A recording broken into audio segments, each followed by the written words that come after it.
per se, with the talk of Beniamin Bogosel, optimization of support structures in additive manufacturing. Yeah. Thank you very much. I want to start by thanking the organizers for the invitation and for allowing me to this work that was done together with Grégoire Allaire and some industrial partners from the French SOFIA project, from which we learned a lot. And it is about additive manufacturing or 3D printing technologies, and more precisely with the support structures and how to optimize them. And in this talk, I will start by giving you some brief introduction regarding the 3D printing processes and why do we need supports. And then we would look at a few optimization aspects regarding the supports, which are related to the orientation of the object you want to print, and also with the topological optimization of the shape. So I will start by a brief introduction regarding additive manufacturing. What is this about? You have a design, an object that you want to build, and instead of having a mold in which you pour your material and you let it cold and you have your object, you will instead cut your object in slices and build it one slice at a time by depositing matter, and this way you can pass directly from the design phase to the fabrication phase with no molds necessary in this process. And also you can build arbitrarily complex shapes like the one you can see right here, since when you cut your domain in slices, you are able to do this. Now, what are the additive manufacturing technologies which are available today? Maybe you all saw already basic 3D printers using polymers, from which we can build various plastic objects. You can plug a design from the internet, you put it in the printer, you get an object, and you may have quite nice results and applications. But from an industrial point of view, we would like to use metals in order to build more complex pieces, objects which can be used in industrial applications. And one of the technologies, which there are many today, is the selective laser melting. And this consists in the following. You have a chamber in which your object will be built, and at each step you will have a roller which will put a nice thin layer of powder, and a laser which will come on top and will melt the powder on top of the already existing structure. And after a few slices, you will have your object which is built inside this powder chamber. In the end, you need to clean the powder and get out your object, which will be a nice metal object which can be used in various applications. And here is a very complex object built using this technique, and which cannot be built when using classical production techniques. Some applications using these technologies usually involve domains in which you are able to spend much, because for now metal additive manufacturing costs a lot of money. So natural domains of application are aeronautics. You want to build lighter planes, and in order to save fuel, so you can invest more in building more costly pieces in order to make the plane lighter. And also there are some nice applications in medicine, and here is this application underlines the ability of additive manufacturing to build unique pieces which are designed and used only once, adapted to each patient, and it's a natural field of application for this field.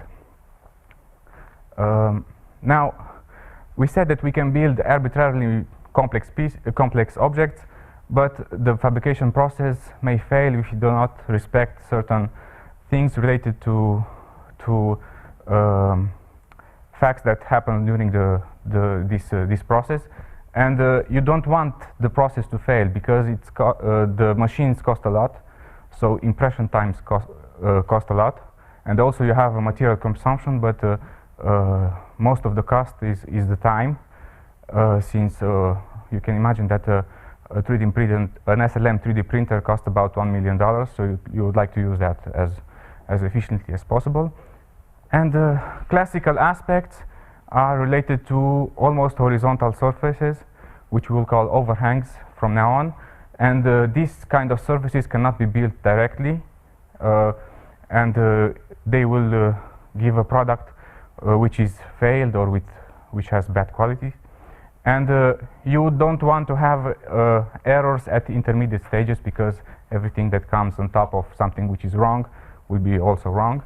And then you may also have various deformation or irregularities, which comes from the fact that you use lasers. You have great gradients of temperature, and this can lead to deformations in the structure in the final object. And here is just a picture to see that people usually do these kind of benchmarks when they have a 3D printer in order to show its qualities. So you can try to build an angle, an overhang angle for various inclinations, and you see if you are close to being horizontal, you don't manage to print at all your structure if you don't use support structures. And that's how we arrive at support structures. Support structures are needed, in fact, to avoid everything that can go wrong during the fabrication process. And we will try to answer some of the natural questions regarding these support structures. First, why are they needed? Well, there are many aspects which were told before, but in this work we will mainly look at the following aspects. First, the inclined surfaces cannot be realized correctly, so we would like to support these kind of surfaces. And also, we will just briefly touch the fact that you should be able to maybe evacuate the heat throughout the surface in order to decrease the temperature gradients in your object. Next, what is the additional cost when you add supports in your design? Well, if you add supports and they need to be taken out in the end, then you consume additional material, so you would like to reduce that as much as possible. Then you also consume impression times for supports. That also consumes money. And then if you need to remove the supports, then maybe you would have to do some post-processing in order to smooth the surfaces which were touched by supports. This also consumes times and resources.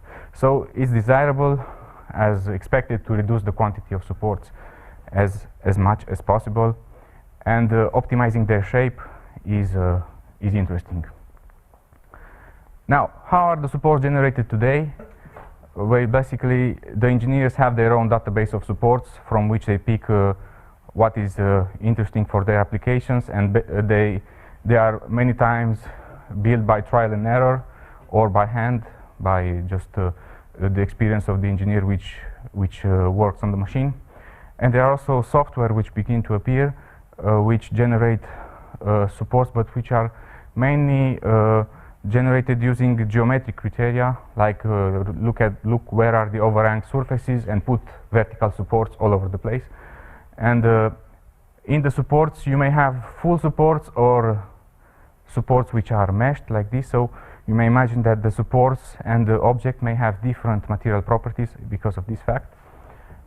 And well, the objective of our work is to have an alternative way of proposing and constructing these supports, and this will be one of the objective of this talk. And when looking at optimization, shape optimization and topology optimization in additive manufacturing, there are two ways of looking at this.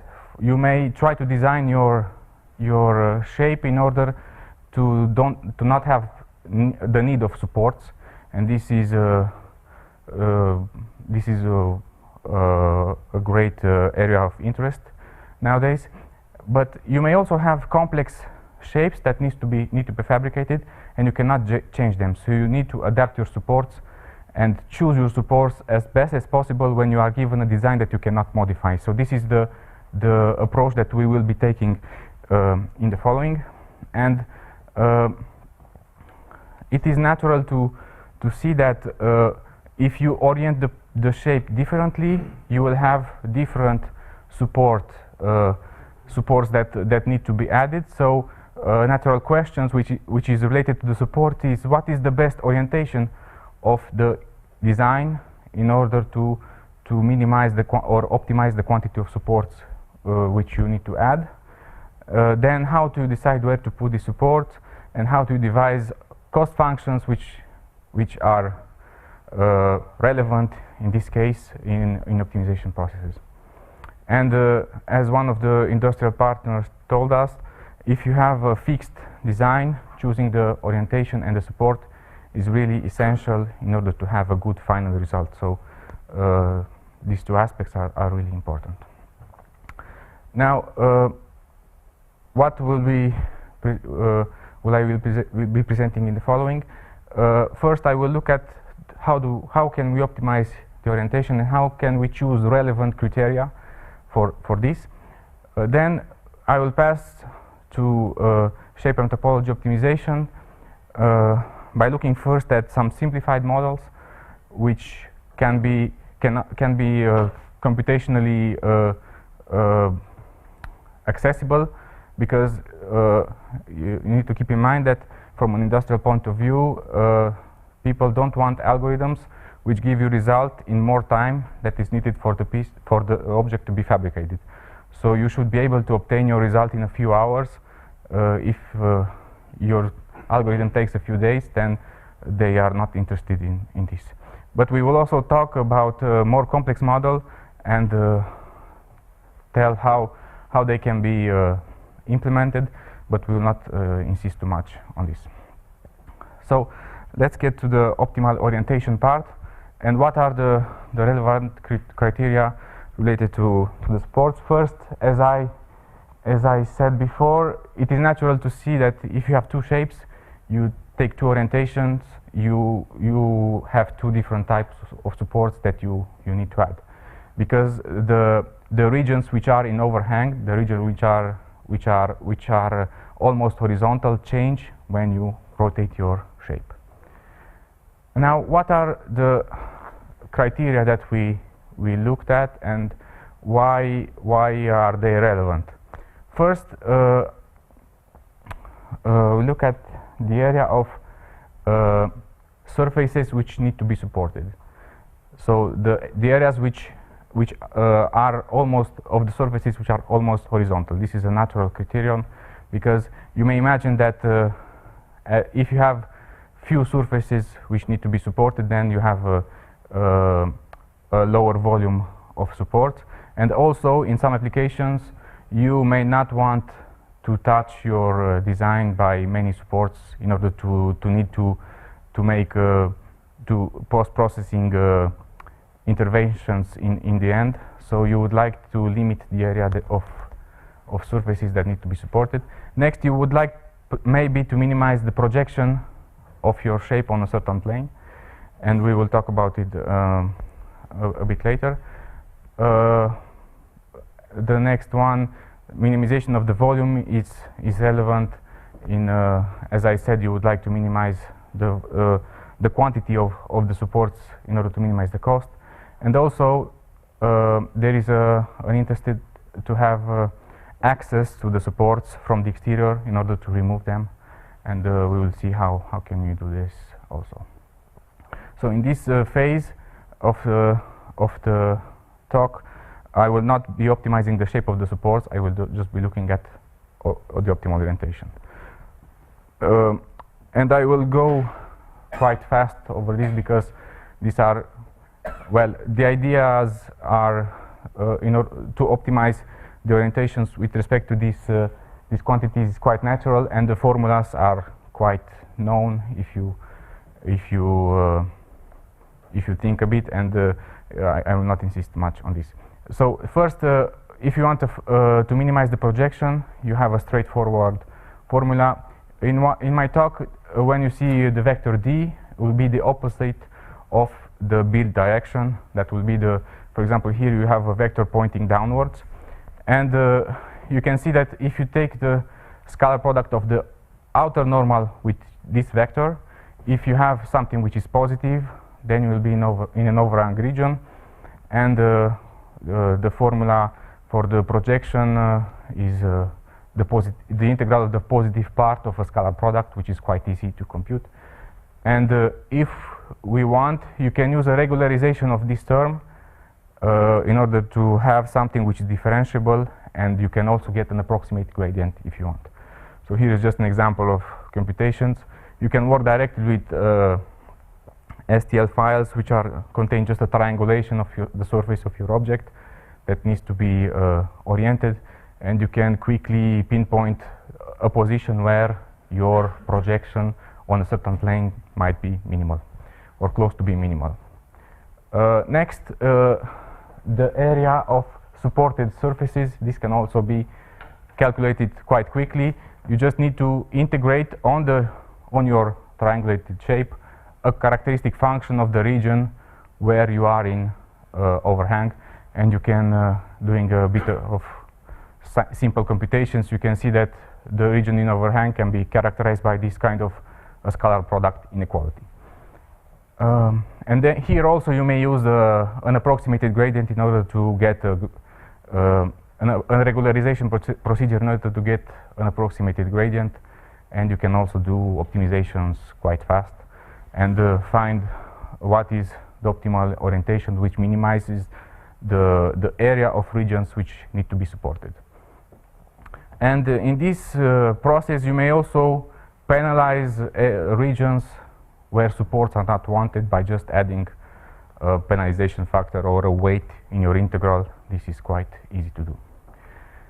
Next, for these two quantities, you may also think of optimizing two objective functions. And what are these functions? First, you can optimize the areas that need to be supported, and once you have found the optimal orientation, when turning your object around the corresponding vertical axis, you won't change this objective function. So you may try to optimize something else, for example, the projection on the plane of the system which will put powder on top of your domain. Why is this relevant?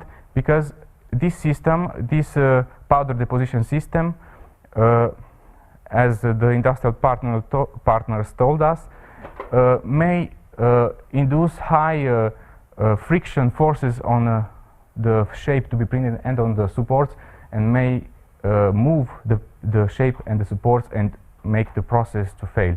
So the forces that are applied are usually may be interpreted to be proportional to the surface area of the shape and of the support which comes in contact with this roller, and you minimizing the projection on this plane might be something you want to do. And this is another thing that is very fast. And for example, in this simple example, you may see that with red you find the optimal orientation such that you have the minimal surface that needs to be supported, and with green you have the direction in which you should go with your powder deposition system in order to have minimal impacts on your shape, and this is the optimization in the horizontal direction.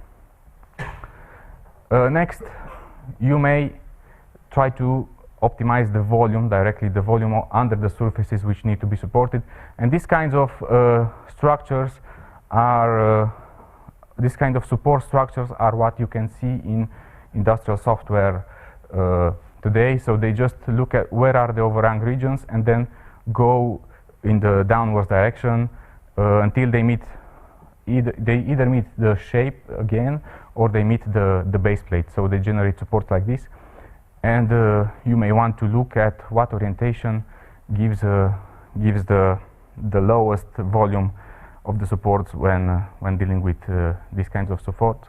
And this can be done by using ray casting algorithms which are quite common in video games, for example, and there are efficient ways of doing this kind of algorithms. So another aspect that I told you was that we want to detect accessible regions. Why do we want to do this? Because in order to remove supports, you need to have access to them. So, for example, here you have a hollow sphere with a hole here, and all the points which are close to the hole but on the inner sphere are not accessible in a straight line from the exterior. So if you want to remove supports which are caught in this place, then you cannot do it. So you don't want that the orientation of your shape gives you the need of putting supports in this region. And in order to detect these regions, you may also use ray casting algorithms, but there is a problem. How do you choose the source points? How do you choose the direction? This can become quite complicated.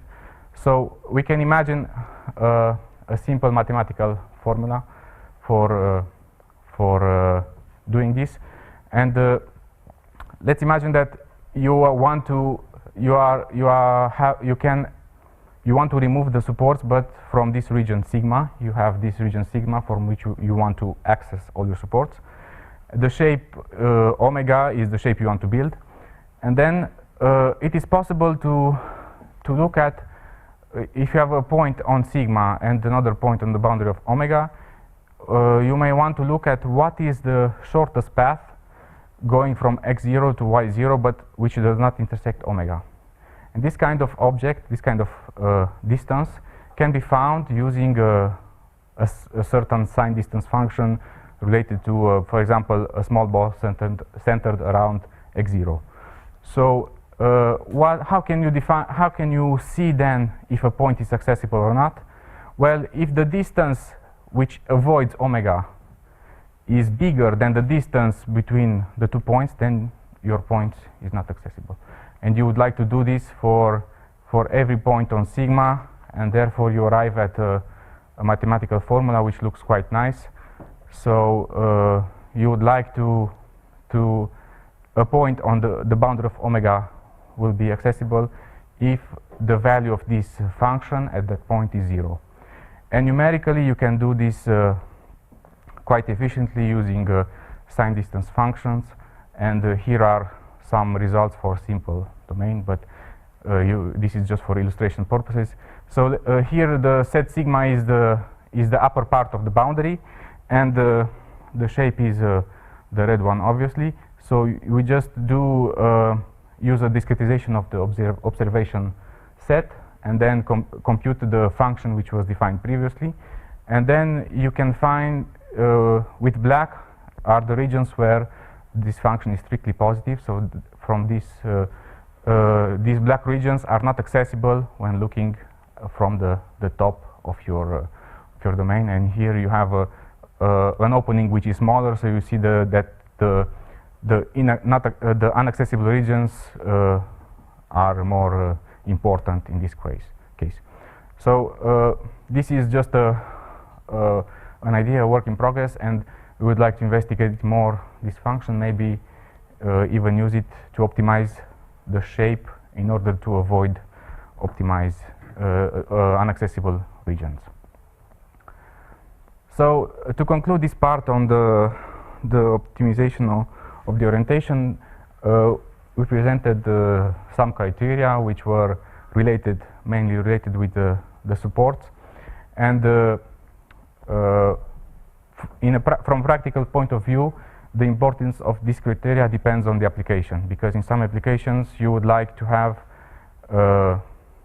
let's say, the lowest volume of support possible if you want to build your object multiple times, for example. In some other applications you just want to build one object and build it right, so you would choose whatever may be the orientation which gives you the lowest contact area between the shape and the support in order to have the highest proportion of quality surfaces. And then every objective may be important in its own way, so you may think of doing multi-objective optimization, this is from here on the options are unlimited. So the applications should guide this optimal orientation part, but these tools may help someone looking at the design choose the right orientation more easily than by just turning it by hand and seeing what happens. Now I will go on to optimizing the shape of the supports. So from now on, we have a domain omega, which will represent the shape to be printed, which is fixed and with given orientation, and we will try to add support structures, and the support structures will be modeled by a shape S, and we will also have a bounding box D, which will contain everything naturally. And it is natural to see that optimizing the volume of the supports under certain constraints which are related to the mechanical processes or some other aspects related to these structures can be easily formulated as a shape optimization problem, where you have a function where you want to minimize a function which depends on the geometry of a set in a more or less complex way. And in order to do numerics for this kind of problems, we usually try to find perturbations of the domain which decrease the value of the objective function. And how do we find these perturbations? Well, we want to compute what is called the shape derivative, which plays the same role as the derivative in classical analysis, where you just have a formula which tells you that if you make asymptotically small displacements like those shown in the formula, then you will guarantee the decrease of your objective function. And then as the final step, you would like to evolve the shape in the direction given by this shape derivative. And for the numerical representation, we chose to work with the level set method, which is just one choice among many choices that you may take. And in the level set method, you choose to represent your domain omega as the negative part of a function which is defined on a domain which contains your set. So points where the function is positive will be outside of your shape, and points where the function is negative will be inside your shape. So in fact, we changed our point of view. Instead of working with shapes, we worked with functions, which in addition to that may be defined on a fixed mesh, on a fixed grid, and you will just be modifying some functions which will be discretized by vectors. So this is a classical method in shape optimization. And how do we modify the domains when looking at them from this perspective? Well, first, most of the time the shape derivatives will be written, we will be able to write them in this form as integrals of a certain function which depends on omega and the perturbation in the normal direction given by the displacement theta. And note that choosing theta in a certain way involving the function j and the normal will guarantee a descent direction since the derivative is strictly negative. And then in order to evolve the level set function, we just use a Hamilton-Jacobi equation. And this may seem complicated at first, but there are plenty of tools available and freely available in order to do this. I will cite the ones that I used, which are developed in part by Charles Laponi, which is here. And there are two tools, one for advection and one which makes your level set function a sign distance function. And I will not insist on this, but it's the right thing to do when working with level set function, since when you have a sign distance function, some components of the function like the gradient or the Laplacian may give you geometric information on your set. So it's good to have a sign distance function, and there are efficient algorithms which can do this. Now the first idea that we had in mind was to use these optimization algorithms to find structure such that the support and the shape give a structure that is the most rigid possible. And we'd like to have a final structure which is as rigid as possible when looking at, for example, forces induced by gravity, which are downward pointing forces, which may differ in magnitude in the shape or in the support. So, as the equations modeling this behavior, we choose to work with linearized elasticity, and we may have either volumic loads, forces which act in the interior of your shape, or surface loads, surfaces which act on the boundary. And classical in the case of the application, this force in the boundary would represent what? Well, I will come back to that. The force on the boundary is usually when you apply a load just on this point. But in the case of having a support, it should support the structure that you are producing, for example, this layering process. Yeah. I understand the weight, but I don't understand the boundary. Well, in fact, the weight, we will see, it gives result, but it's not what the industrial people wanted. So we changed a bit the model, and we added surface forces, but on the overhang regions, and that changed the shape of the structure, the supports, which was more acceptable from their point of view. So it's not that we apply forces like here on the cantilever, but we apply them on certain regions where they play basically the same role as the volumic forces applied inside. But I will come back on that later. So here are the equations, just to remind them, but I will not insist. These are the linearized elasticity equations, and the objective function is the compliance. You may choose other objective functions, but for the compliance you have the computational cost is divided by 2 since you don't have an adjoint to compute. So it's a nice context to work with. So here are some results that you can obtain with this model.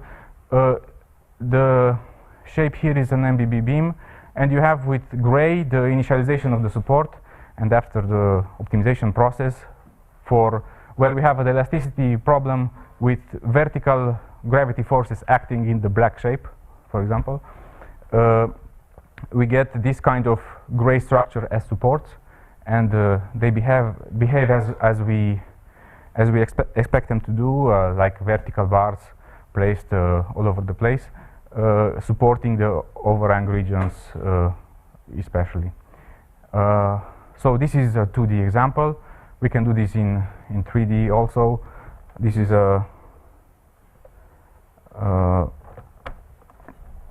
3D example of an MBB function, an MBB structure, or more complex things like this chair obtained by Grégoire Allaire in some previous works.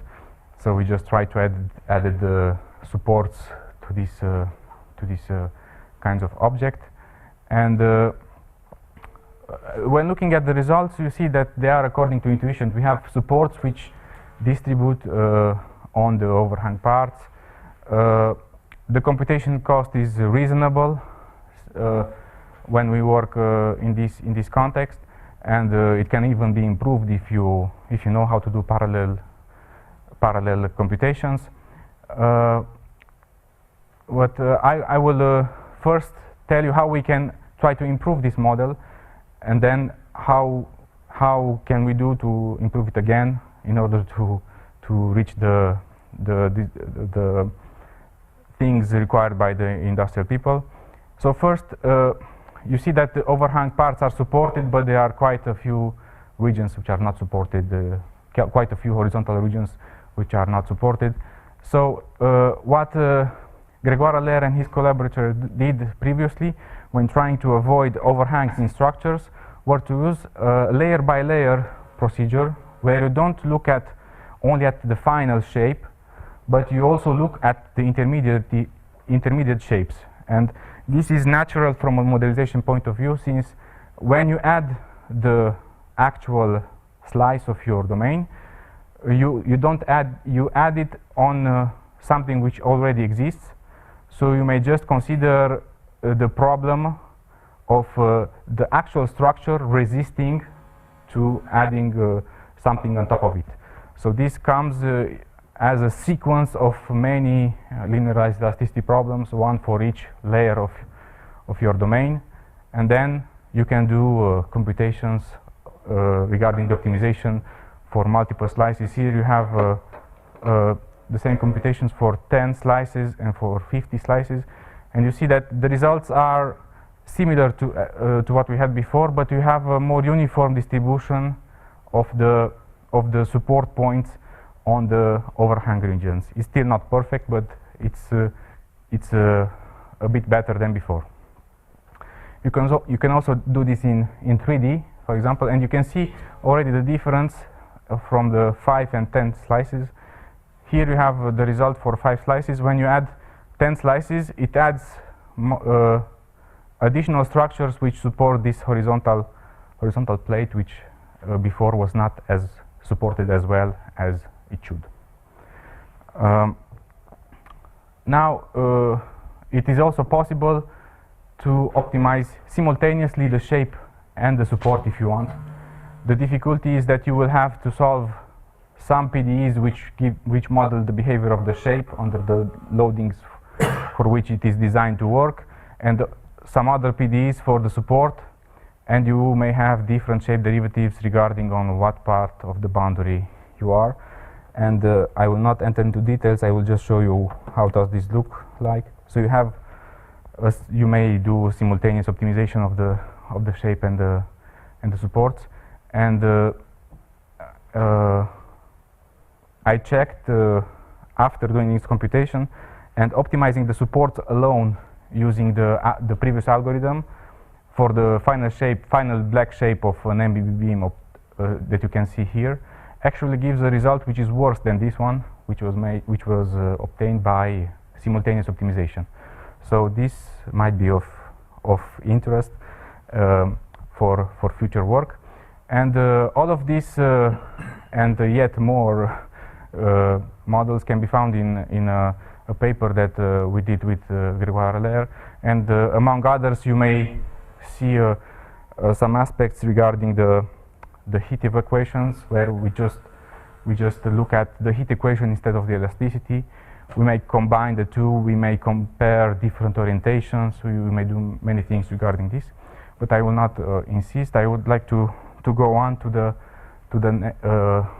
the final aspects. In order to converge towards industrial requirement, we should again improve our models in some aspects. If you look at this, were all taken from the previous computation for the chair, and you see here that you have with red supports that come and attach themselves on the shape where they could have attached themselves in other places. When industrial people saw this, they said, "Oh no, you should put the support so that it does not lie directly on the shape. It's not the optimal way to do it." Then you have overhang regions in the original design which are not supported, and also you may have overhang regions in the supports because we did not take care of that already. So these are three aspects that we should take care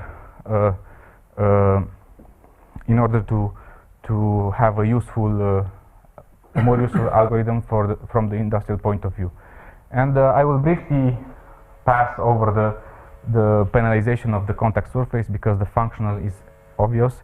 If you don't want your support to touch regions of your object, you may just put a penalization term involving these objects, and this perimeter terms, this area term, we can approximate it relatively well with something with a volumic term which is more accessible when working with level sets. And instead of looking at the formula, I will just show you the results.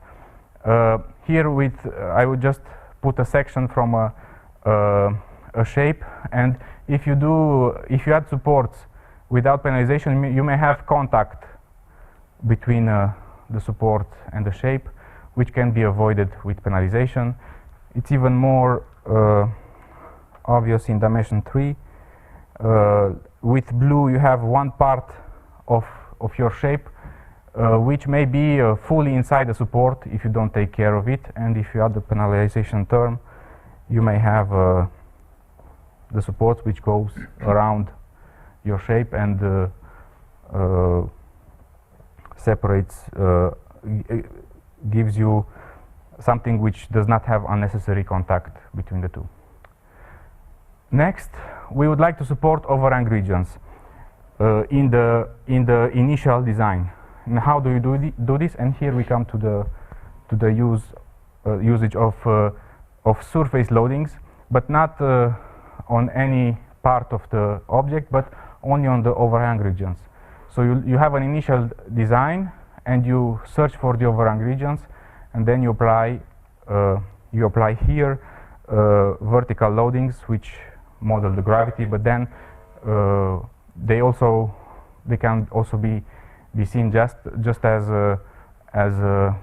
instead of horizontal forces, you may look at vertical forces, which the industrial people told us they were more pertinent, because the shape tends to lift at some places because of the thermal gradients that are stored inside. But this still remains relevant.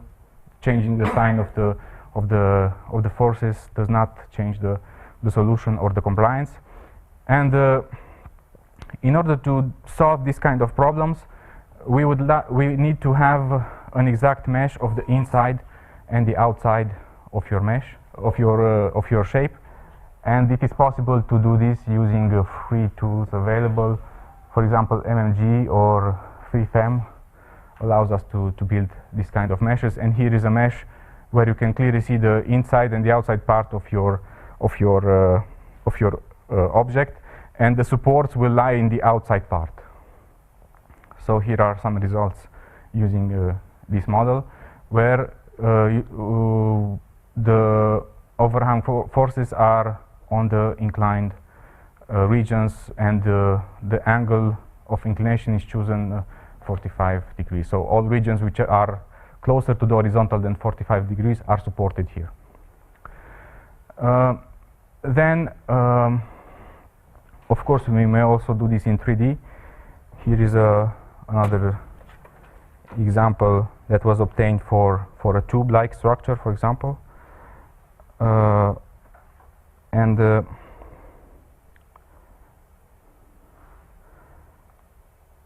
What are when doing this in FreeFem, what are the steps that we use? First, if you have an STL, a triangulated domain, you can take it inside FreeFem, converting it into the mesh format. You can use TEDGen to mesh what's inside and what's outside of your set. Then you need to do some optimization of your mesh in order to have a nice behavior of your optimization algorithm. And then, as you can see here, with red, we can identify various regions. For example, the base plate, which is red. The pink regions gives you the overhang regions, and this blue region are regions on the shape where maybe your support can touch if you want. And here are some results for this case.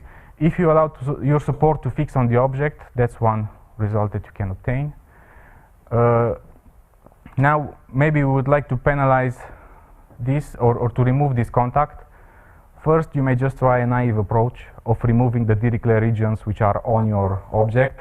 And for an initialization like this, without using a penalization yet, you may obtain a support which avoids your shape naturally. But this does not always work. If you don't put the penalization term, you may have the supports which come and touch your design because they would like to do that. And adding the penalization term really avoids this effect. For example, here you have another optimization, and to see it better, this is the support which was obtained, and you have something which clearly avoids your object. The support which clearly avoids the object and fixes only on the base plate. Now I would like to finish, but I will not enter into details because I will be close to the finish. Now the last aspect is limiting overhang surfaces in supports. Previous works done by Grégoire Allaire and his co-authors dealt with some, as I said before, when looking at the multiple layer models, with mechanical models which work quite well, as you can see here, in order to obtain structures which are self-supported. And using a geometric criterion alone, like minimizing the area of overhang regions, gives some weird behavior, which was called the dripping effect. So you just obtain some zigzagging surfaces, which are in fact good because you don't have overhangs. But if you look only at the angles of the surfaces compared to your 45-degree limit, for example. But these zigzags are clearly not good at the end. So there are also many works dealing with this using the SIB method, and there are quite few works which work using the level set method. And one which works is in this paper by Wang, Gao, and Kang, where they propose something else. Instead of just looking at the surface area which needs to be supported, you may consider an objective function which involves the gradient of the sign distance function. And why is this better? Because here you have, so what's this about? So you look at overhang regions, but not only on the boundary, but also in your domain. So the sign distance function is just like, if you look at the gradient, is just like an extension of the normal going inside and outside your domain. So you look at overhang regions given by the sign distance function outside your domain, and instead of having just a surface term, you have a whole volumic term which is under your overhang region, and this is more stable when trying to eliminate these kind of regions.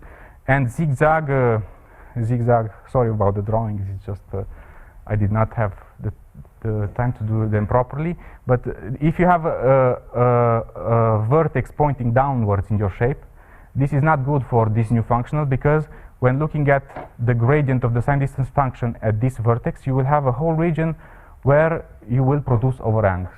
So in fact, your algorithm will try to avoid this as much as possible. So the problem with this criterion is, but I will skip this, don't worry. It's just that the shape derivative is more complicated, and it involves the gradient of the sign distance function, which was studied previously, but it finally involves integration along rays.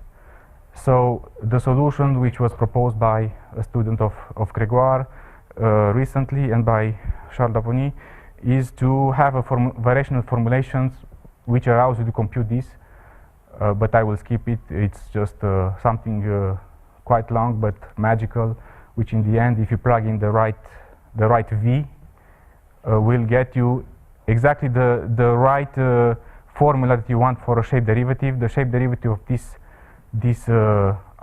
this new objective function will be represented in a classical way as the integral of the boundary of a function, which is the solution of this nasty equation, times your boundary perturbation. And we may obtain something which now does not need integration on rays and can also be applied in 3D. And I will finish just by showing you how this works. For example, here you have a starting structure which does not have overhangs, but just this point, which does not look good. And in fact, the new algorithm manages to remove it without creating oscillations. So we just remove the overhang. This is in 2D. if we try to couple this with the compliance model, we have something which behaves like this. So here you have forces which are applied on the top boundary, and if we use the compliance alone, you may have regions which are thick and in overhang here, and at a certain point in the algorithm we activate the overhang constraint, and you can see that this region in the middle and on the extremity will disappear and will transform in something nice, an angle which goes in the opposite direction. And just to show you that it works in 3D on a simple example, so if you have a sphere which is initially has regions in overhang, you can use this approach, and if you let the algorithm evolve, it will remove the overhang region and transform it into something which respects the angle conditions for the whole surface. And well, we would like to combine all this in order to have something which works well for 3D examples. There is a PhD student of Grégoire which looks at thermoelastic models, which also take into account the effect of thermal gradients. And I thank you for your attention.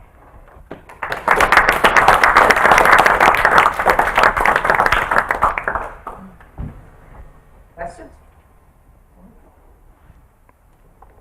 In the process of optimizing the shape of overhang structures, couldn't you think of adding constraints, geometric constraints on the overhang constraints on the overhang support structure itself, for instance? Because you could have trouble in erecting the support structure could have some overhangs. Yeah. It could be difficult to build, for instance. And then you could have like a crawling scaffold structure and then crawling shape, ideally, Elna.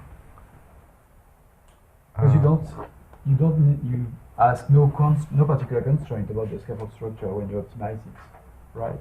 Yeah, but this is just to show that the overhang constraint alone works, but it should be coupled with something else. But I'm not sure I understand. Now, in the optimization of scaffolds, Yeah. you put no constraints on the shape of the scaffold structure, right? Because it could itself present some overhangs and be difficult to build, in principle. You could have scaffolds that are nearly horizontal, for instance.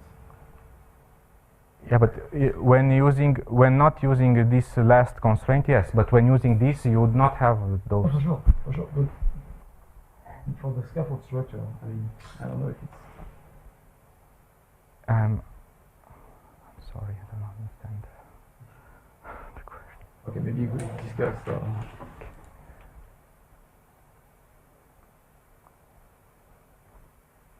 Actually, I have a question, but I might have misunderstood the point. So the thing I understood at the beginning is that the support was used to support the production or the manufacturing process. Yes. So you deposit this powder in different layers, and you need to support the structure until it's not a final structure. I mean, it's not I don't know, complete, because you're supposed to constructing something that once you remove the support, it stays. Yes.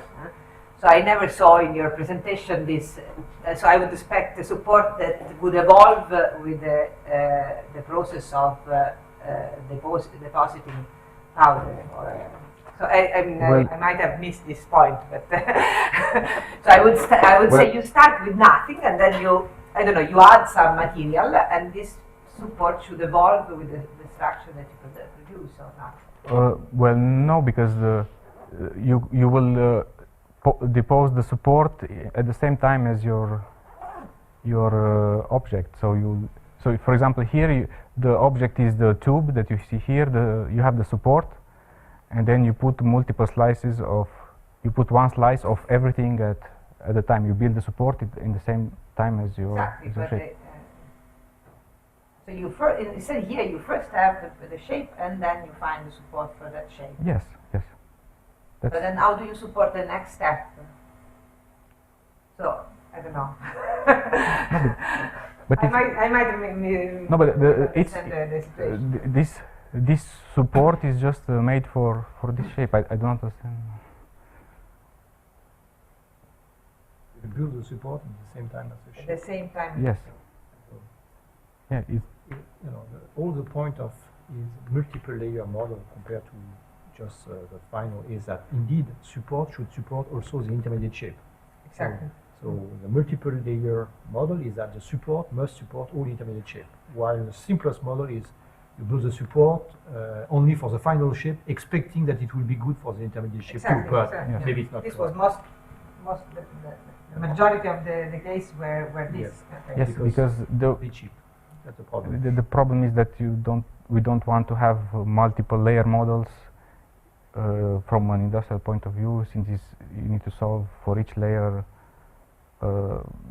the elasticity problem, and this would be quite costly when doing it every iteration and so on. But of course, if we wanted to be rigorous from a modelization point of view, that's the way to do it. But what we tried was to find simplified models, which in the end might give acceptable results from an industrial point I of have view. another question, which is not. You are the chairman. Chairwoman. No, I mean it's not really related with the optimization, shape optimization, but is more related with this manufacturing. So I mean, you produce this, or they produce this material with positive metal. Yeah. And how do you know how do this affect the mechanical properties? I mean, there Well, will be isotropic, anisotropic. Yes, that's the point of view that the chemistry guys take when looking at this. In the SOFIA project, there are people which work on the mechanical part, on the chemical part, on the microstructure part, and they look at what happens with the material if you go too fast, if you build a thicker so it layers. might depend on the Yes. on the orientation of your Yes, support. of course, the material might have different properties than when using usual classical fabrication processes. How is the support removed? Well, the support is removed either by hand, because in the end sometimes this link between the support and the object is not made hard, but it's made using some kind of dents maybe, which just support locally and then can be easily removed by hand, for example. And when full supports are full supports are used, then you need to use some tools in order to cut them from the shape. So the support is not the same material as the... It may be the same material. It may be a lattice material, because sometimes in the support, in order to save matter, instead of meshing the whole support, instead of building a full support, people build something which contains a mesh inside. So it may have different material properties than the object. That's sure that it may have. But the metal at the base is the same. It's the same powder, but just it may have different properties because they are built in the same powder bed. The support and the shape are melted from the same material, but they may have different properties because of the eventual meshing which is used inside the support. Microstructure. They put a microstructure in small holes to save Small material. holes. It's the same material. That's the same. Yes. But you know, typically on the macroscopic computation, it's effective. Just a curiosity, is it not possible to rotate the printing plate? And then, Yes, is there a machine that can do that? Maybe Well, that's still... For this case, no, because if you rotate the printing bed and use powder, what do you do? It's the powder which Ah, falls. yeah, of course, you If you have a polymer machine, maybe, but I don't Yeah. know. I don't know. I can ask about, maybe you mentioned it, uniqueness of the solution. These supports grow. Is that the best solution? Are there local Yeah. minima when you're doing this optimization? Yes, of course there are local minima. It all depends on the initialization and on the object for which we try to add the supports, but we cannot claim that what we obtain is unique. It's just one possible support.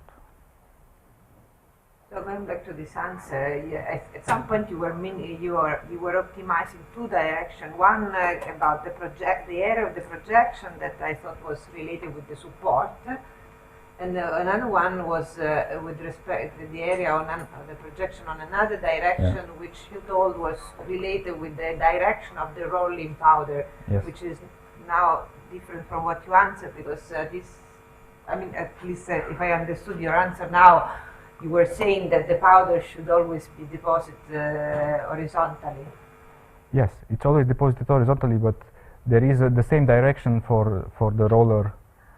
Which comes in which it comes only in a fixed direction as the machine is built, and the shape and the support is always impacted in the same direction. That's why you could try to have your object so that the projection on the plane from which this roller comes is the least as possible, so that you won't move your shape. A smaller roller.